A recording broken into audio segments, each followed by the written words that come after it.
Earlier, we set a value of 800 pixels to our container in order to activate the 3D space. A value between 700 pixels to 800 pixels gives us a good amount of depth and a realistic perspective. And the smaller the value is of the perspective, the deeper the perspective will be. For example, if I set a perspective of 100 pixels, now it looks like as if we're close to our element. And if we set a big value like 2000 pixels, it looks like we are 2000 pixels far from the elements. So keep in mind, the smaller the value is, the deeper the perspective will be. Now you can also have more control on the perspective using the perspective origin property. This property is used to select the position at which the viewer is looking at a 3-dimensional space. And here you set the value of the X and Y position. The default value is the center, but we can set a different value. So let's say, for example, top left and preview the result. And now let's say top right and preview the result. And let's say bottom right and preview the result.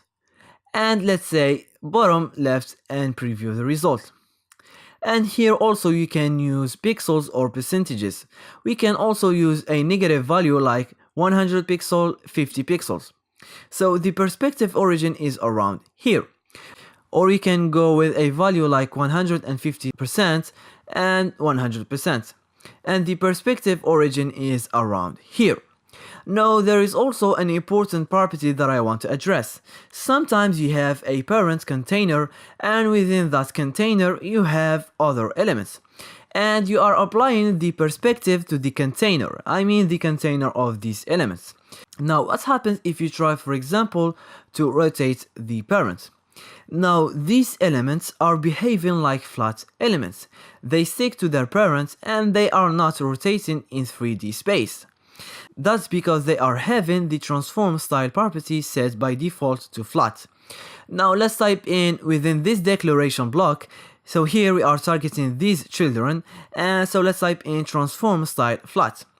And now nothing happens. That's because by default the transform style property, if it's not set, its value will be flat. But you can choose another value here like preserve 3D. And now the magic happens. The children of these elements are moving in 3D space. So let's remove the transform style property to see the difference. And now let's add it back.